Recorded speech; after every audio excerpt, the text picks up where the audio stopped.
Welcome to the Hidden Potential Podcast. I'm your host, Homer Hargrove, and in today's episode, we're going to be talking about when you should be charging money for the work that you provide. In this episode, I'm going to give you 3 takeaways to be able to help you tap into your hidden potential. We do that by giving you practical and mental tools that you could use within your organization and your leadership. So let's go ahead and get started with our topic, and that is, like I said, when you should start charging money. Now, for many of you who may be listening to this podcast, the idea is that we often are trying to excel our business or organization in some way, shape, or form. And especially when it comes to ministry, we often provide a lot of free services, from things like doing like a youth conference to a lock-in to among all these different little things that we do in efforts to try to reach people, and oftentimes they become these recurring components. So today we're going to be talking about that idea of when you should charge money for either an event or when you should start charging money for your business or offerings that you have, like service work or public speaking engagements, things like that. And I want us to first consider the return that you get when you offer free service work. So the idea is, and I'll use myself as an example. So some key things that I would say fall into the category that for a long time running have had moments, especially in the beginning, where it was offered for free. And I would put that within speaking engagements and the work that I do at recovery centers. And so that is a lot of free work that I do, or even when I used to volunteer at like high school clubs and middle school clubs. And see, it was this offering of free service where I'm giving of my time, my energy, my effort. But while it did not necessarily provide a return on investment immediately when it came to like an hours per dollar situation, I did have other means of return on investment. For example, number one, it helped. It gave me professional networking. I was showing up for free, and I was able to rub shoulders and connect with other people within my field and industry that were useful components, people, etc., that helped connect me to something else that I wanted to be a part of, or that helped build me rapport to be able to get into locations or places that I normally wouldn't have been considered for.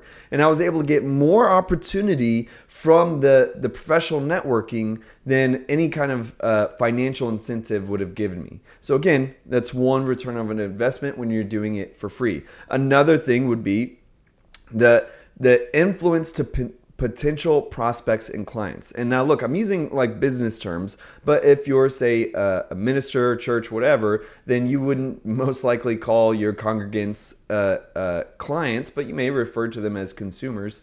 And it's this idea that if I say go speak to a group of people for free, while I'm doing it for free, I am in turn able to get a greater influence, which also goes back to the idea of like networking, to where it has potential to lead to something else. They may want to have a type of buy-in to something else that I do. As an example, like I'll go to, say, recovery centers, and it's this at the beginning it was this free service, and say I go to a group and I'm going for a while, and say a couple people end up going to my church. Well, that alone is a great return on investment. So where people who normally wouldn't have gone to my church came just because I was allowed to have this influence through my free service. And then look at the potential of what that could lead to also, for where they, out of that, I've had some of the best volunteers that come from that. So out of free service, now I got these great volunteers, people who end up giving offerings to our church. And so then it even turns into a financial return, as well as a time return, influence return. And there's so much return that I get back from allowing myself to give service for free. So again, examine the kind of return on investment when it comes to potential prospects and clients. And finally, one idea that goes unnoticed commonly, and that is the idea that you get to practice. For me, like being a public speaker, going to free services is an excellent opportunity for me to practice my skill of public speaking. It's not something that is just given so easily. It's a skill that has to be trained and better at. And even just like going to multiple recovery centers, because I did that for several years for free, I was out of that. I have about 5 talks that I could give off the bat without any notes, on the drop of a hat. If someone asked me in 30 seconds, our speaker bailed, do you think you could share something? I would be able to choose from 5 different messages, and I would be able to deliver them perfectly, because I had years of practicing multiple times a week by going to these different recovery centers. And so again, that practice is almost something that you can't put a price tag on. You know, it is something that experience gives you, and it's one of the in my eyes, it's one of the most valuable returns on an investment when you offer service work for free. Now, there's other things that you could go into, like the idea of being able to get, say, like pictures or something like that. If you're trying to brand yourself and you're able to get nice looking pictures with you interacting with people, it's a lot better than some fake people on your website. So there's other opportunities like that, but I'm wanting to focus on this idea of these major returns. Now, let's go into the idea of when you should charge. And again, this may be different for everybody, but this is just from what I've experienced and learned. Number one, you may want to consider charging if you've exasperated your day to day. So that means that if you just can't do any more free work without going crazy, or it doesn't fit within your schedule, well then the opportunities might change into, well, I'm not able to fit anything else in my schedule, but I may be able to make something work or make sense if you're willing to pay me for it. And that's kind of where you transition into paid service work. It's like a simple, for me, just like with getting speaking opportunities and recovery centers, I got to a place to where I have a list of recovery centers that are asking me to do what I do at their recovery center. And now there's just a point where I have to start saying, well, now in order for me to expand and grow, I would have to start charging so that I can make this service that I believe is edifying available to other people too. And what it really means when you've exasperated your day to day is that means that it is time for you to scale. And in order to scale, you need money to do that. And so that's what this idea of charging is. It's not that like, well, I'm just too tired, or I'm bored of it. Maybe if you gave me some money. No, it's the idea that, well, maybe I can grow this enough to where it's scalable. Maybe I can hire some other employees, and I can make this more realistic and to have longevity because my current situation is exasperated. Number two, when it would enhance the client's experience. So the idea is, if a charging would better help equip you to provide a better service to the people you're either ministering to or showing up for, then you'd want to charge, because it's going to elevate their experience. It's going to elevate their impact from you.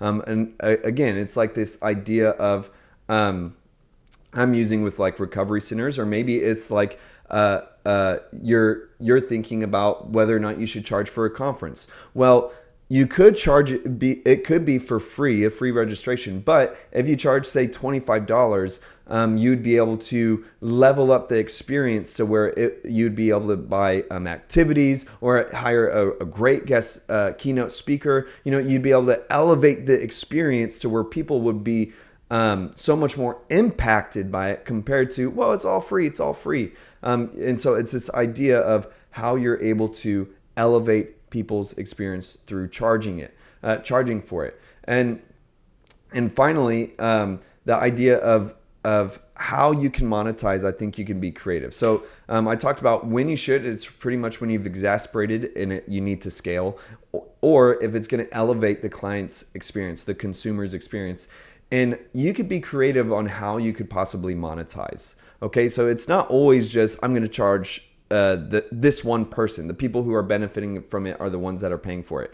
You can actually get creative. So these are just some ideas to help get your brain going.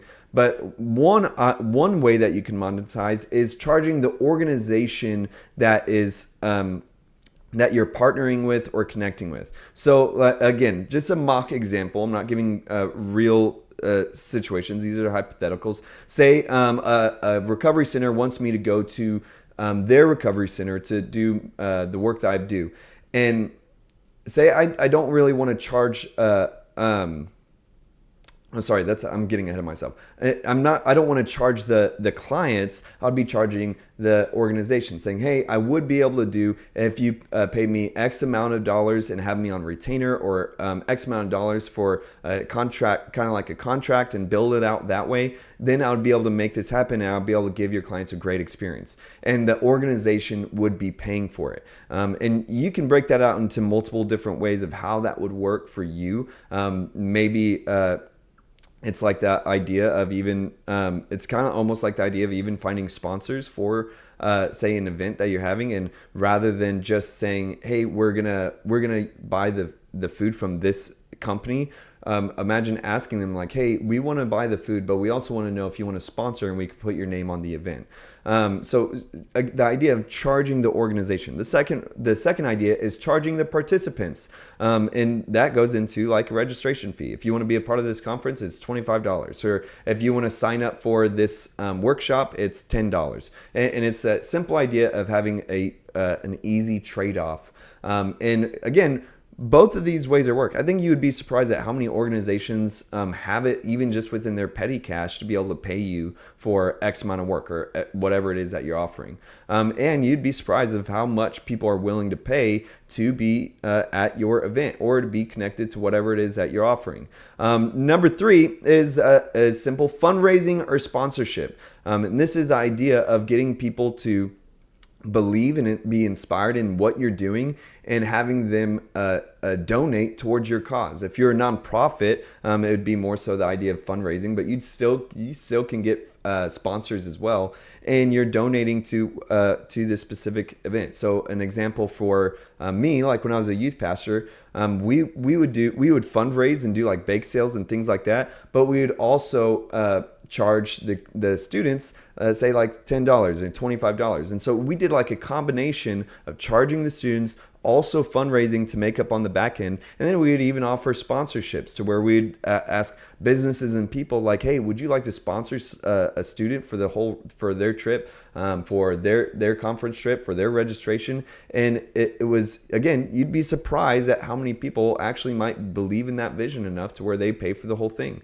And then another idea is to sell products. And so this would involve the idea of being more prepared, but like what public speakers may do is say that they get asked to speak somewhere and the organization didn't necessarily have a plan to pay them, but they do want to have them as a speaker, but they don't really have the funds for a speaker, or maybe not enough. Well, what you would be able to do is if, say, you had some shirts or a book or something that you could sell at the event, and say there's 100 people there, maybe there's 500 people there, and you have a little table that they let you set up of some shirts or books. Well, that may as well pay for your services, and the event organizer will be so happy that you were willing to do it for free, and they were in a bind, and you still made out with it by getting some extra income. So again, selling products could be a great way for you to be able to get into places, get your foot in the door while still getting paid for it. And finally, if you're organized as a nonprofit, then there's potential for you to apply for certain grants. When I worked in student ministry and juvenile justice ministry for Youth for Christ, my entire salary was pretty much made up for by grants, and that was whether it's federal grants or business grants, and people pretty much paying money for me to do the work that I was doing. And that might be a viable option for you, especially if you're already registered as a nonprofit. Or maybe you're a church and you can extend a branch of nonprofit to a specific ministry. Like if you're, especially if you're doing something like with where you're working with people or kids with mental health issues, you're able to, there's a lot of grants or specific writings that specifically go towards helping people with those kinds of predicaments. So again, something that you may want to look into. Now, at the end of the day, what we're talking about is the idea that what you do matters. What you do is valuable. And I think it's beautiful how so many people are willing to offer their services for free, but we can only do that for so long. At the end of the day, we have to go back to work. And there is possibility for what you love doing, even for free, can become your work. And that's really what we're talking about today. And when you're able to scale that, when you're able to make a living doing what you love and helping people, or however it looks for you, it becomes this a life purpose that is also not only benefiting to others, but benefiting to you. And so it's a meaningful thing to consider and map out how you're able to make this last. The last thing I would project to you is when it comes to how much you should charge, it should be based on what makes you feel comfortable and also what can be scalable. So what that means is it should be enough money to where you feel good about, to where you're not having to constantly get a part-time job to make ends meet, or keep your other job to make ends meet. You want to be able to charge to where it's comfortable for you and it's repeatable, to where you're not just trying to charge perhaps one place your whole month's salary, but maybe you're able to you have a method or an idea that you could go to multiple different places and charge where it would pay for your whole month's salary. So you're not putting all the pressure on, say, one business, but it's this idea that where you can reasonably make the money to survive and grow, to where you're not just living paycheck to paycheck. You want to be able to be comfortable. And the other part of it is that you want it to be, you want to be able to charge enough for it to be able to scale, meaning that if you charge the bare minimum to where you're barely able to make it paycheck to paycheck, that is not scalable, to where there's going to be eventually a time where if you're good at what you're doing, to where you're going to just run into the same problem where you need either more some employees, or you need a way to be able to siphon some of that work or scale that work. And at the end of the day, you just need money to do that. So it's not this idea that you're just storing up all your money to be able to one day buy that Rolex you always dreamed of. It's this idea that you are receiving money so that you continue to grow and be able to make a greater impact than what you're doing with nothing. So all that being said, let's end with 3 takeaways. Number 1, consider where you're at in the services that you provide, and examine what's your current return on investment and if it is ready to scale or to change. Number 2, map out your plan to either begin charging for services or how you can creatively monetize through other means. And number 3, write down prices and numbers as a goal that would make you feel comfortable for your work and for your ability to grow. I hope that today's episode was meaningful for you and that was edifying to your leadership. Can you do me a favor? Could you leave me a rating and review for this episode, for this podcast? It'd really mean a lot to me and help this show appear in other people's feeds. Until next time, have a great life. Well, there you have it. I hope that this episode was meaningful and edifying for your leadership and your growth within your ministry and organization. Could you do me a favor? Could you leave a rating and review for this podcast? It'd really help me out and help others be able to see this show in their feed. You can also visit homerhargrove.com to be able to learn more, connect, or become one of our supporters. Until next time, have a great life.